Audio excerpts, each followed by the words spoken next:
नमस्कार साथियों, कैसे हो आप सभी। उम्मीद करता हूँ आप सभी काफ़ी अच्छे होंगे, मस्त होंगे। प्यारे साथियों, यह बहुत ही खास वीडियो है।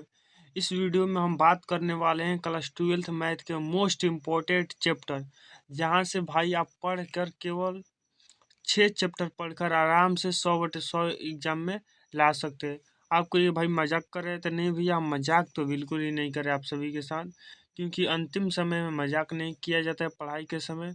ठीक है, तो आप सभी को पूरे 100% प्रूफ के साथ बताऊंगा कि किन 6 चैप्टरों को पढ़कर केवल आप मैथ में 100/100 ला सकते हैं।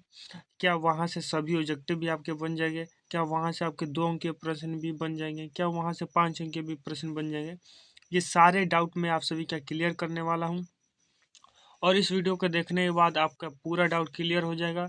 और आप इस वीडियो के अंत तक बहुत ही खुश हो जाएंगे, क्योंकि आपको पता चल जाएगा कि भैया हमें क्या क्या पढ़ना है और क्या क्या पढ़ना है। तब पता चल गया तो आप पढ़िएगा पूरा मन लगा के। यदि मन लगा पढ़िएगा तो भाई बहुत अच्छा नंबर आएगा। ठीक है, तो चलिए हम उस पर बात करते हैं। पहले हम एग्जाम पैटर्न को थोड़ा सा समझेंगे। देखिए, आपका जो एग्ज़ाम होता है भाई, वो एग्ज़ाम 3 पार्ट में होता है। ये सब आप जानते हैं, तो एक बार थोड़ा सा जान लीजिए, फिर आपको हम बताएंगे। ऑब्जेक्टिव भी होता है, और 2 अंकीय प्रश्न भी होता है, और 5 अंकीय प्रश्न भी होता है। ठीक है, 5 मार्क्स का क्वेश्चन मिलता है और 2 मार्क्स का क्वेश्चन होता है। अब देखिए, ऑब्जेक्टिव जो होता है आपके, मान चलिए हम बिहार बोर्ड में 100 ऑब्जेक्टिव प्रश्न रहता है, और 2 अंकीय 30 होता है, और 5 अंकीय कुल 8 होता है भाई। बनाना कितना रहता है? तो बनाना है 50, और इसमें से भी आपको 15 बनाना है, और इसमें से भी 4 बनाना है, यानी आधा बनाना है। ठीक है, अब देखिए, इतना बिहार बोर्ड आसान कर दिया है। अब इतने में अगर अच्छा से नंबर नहीं ला पाइएगा, कम से कम अगर इतना आसान सिलेबस है तो आपको 80% मार्क्स लाना पड़ेगा, कम से कम भाई, कम से कम। क्योंकि आधा प्रश्न बनाना है तो 80% मार्क्स तो आपका आना पड़ेगा ही, लाना पड़ेगा ही भाई। अब देखिए, हम जो चैप्टर बताने वाले, जो 6 चैप्टर बताने वाले, इन 6 चैप्टरों से मात्र जो आपके जानते हैं कितने ऑब्जेक्टिव प्रश्न बन जाएंगे। इन चैप्टरों को, यदि 6 चैप्टरों को अच्छी तरीके से पढ़ लेते हैं, तो आपके 70 से 75 ऑब्जेक्टिव प्रश्न आराम से बन जाएंगे। और ये 70 से ऑब्जेक्टिव प्रश्न में से आप केवल 50 को बना नहीं सकते भाई। तो 50 को नहीं बना सकते, देखिए भाई, मेहनत करना पड़ेगा भाई।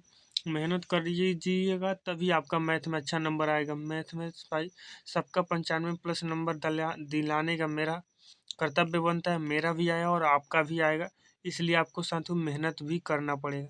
ठीक है, 3 चैप्टरों को अच्छी तरीक़ा से पढ़ना है आप सभी को, तभी आपका मैथ में 95+ नंबर आ पाएगा। ठीक है, तो यहाँ से आप 50 ऑब्जेक्टिव प्रश्न कम से कम बना लीजिएगा। ठीक, अब देखिए, यहाँ से देखिए 15 बनाना है। ठीक है, और हम जो चैप्टर बताने वाले हैं वहाँ से आपके कम से कम साथियों 18 से 20 जो है साथियों, क्वेश्चन फंस जाएंगे। 18 से 20 क्वेश्चन फंस जाएंगे, तो वहाँ से आप 15 नहीं बना सकते। कम से कम मान चलिए तीनों को प्रश्न ज़्यादा फंसा है, 3 को प्रश्न ज़्यादा, 4 को प्रश्न ज़्यादा फंसा, उसमें केवल 15 ही प्रश्न बनाना है। अब इतना नहीं कीजिएगा, इतना मेहनत नहीं करेंगे तो भाई आपका फ्री का तो कोई नंबर देगा नहीं। इसलिए पढ़ना पड़ेगा, और पढ़ने वाले बच्चे ध्यान से समझे इस बात को और पढ़े, और ना पढ़ने वाले भी ध्यान से समझे। क्योंकि यदि उसे यहाँ पर तो ध्यान से समझ लेते हैं, थोड़ा सा मेहनत कर देते, तो उनका भी मैथ में आराम से 70, 75, 80+ नंबर आ सकता है, यदि पढ़ लेते हैं ना पढ़ने वाले बच्चे भी। ठीक है, और 5 अंक के प्रश्न कम से कम भाई, उन 6 चैप्टरों से आपके 4 से 5 प्रश्न बन सकते हैं। ठीक है, 4 गो तो बनबे करेगा, ये लिख के ले लीजिए।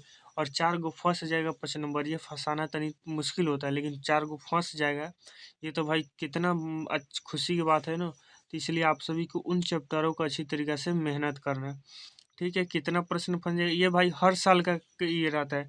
आप चाहे 2000 एग्जाम 23 की बात करें, या 2024 की बात करें, या 2025, या 2026 को। ये भैया 2026 तो हुआ नहीं, तो ये भैया होगा लगल है 2026। अब एग्जाम में केवल 2 मंथ बाकी रह गए, 2 से 2.5 मंथ बाकी रह गए।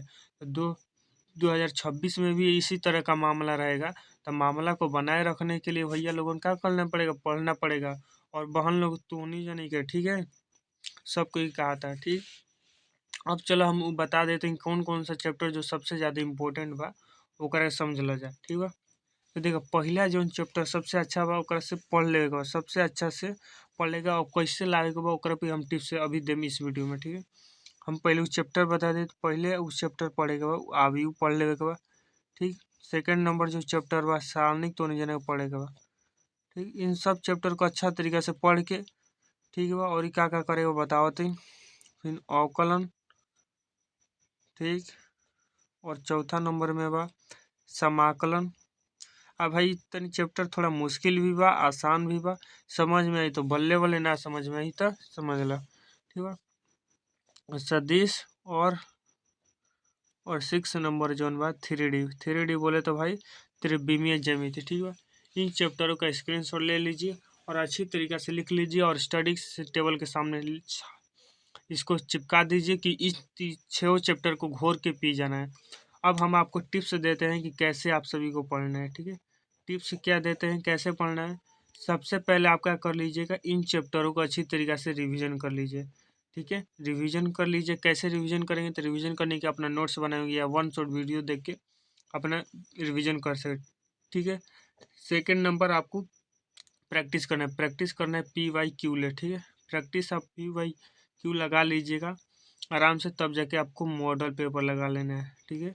इतना सब चीज़ करेंगे तो आराम से आपका मैथ में 95+ नंबर आ जाएगा। इन तीनों टिप्सों को अपने स्टडी टेबल के सामने लिए पहला रिवीजन कीजिएगा, उसके कंसेप्ट को अच्छी तरीके से समझेंगे। फिर उसका PYQ, मतलब PYQ में क्या लगाना है, उसका ऑब्जेक्टिव भी लगाना है, 2 अंक के प्रश्न भी लगाना है, 5 अंक के प्रश्न, तब जाकर लास्ट में मॉडल पेपर लगाना है।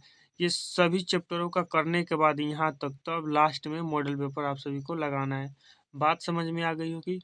उम्मीद करता हूँ वीडियो पसंद है। वीडियो पसंद है तो लाइक करना है, चैनल को सब्सक्राइब करना है और वीडियो को सभी मित्रों के पास शेयर करना है, ठीक है भाई एवं बहनों। तो मिलते हैं नेक्स्ट में, तब तक के लिए धन्यवाद। और कमेंट में बताइए कि किस टॉपिक पर आप सभी को वीडियो चाहिए।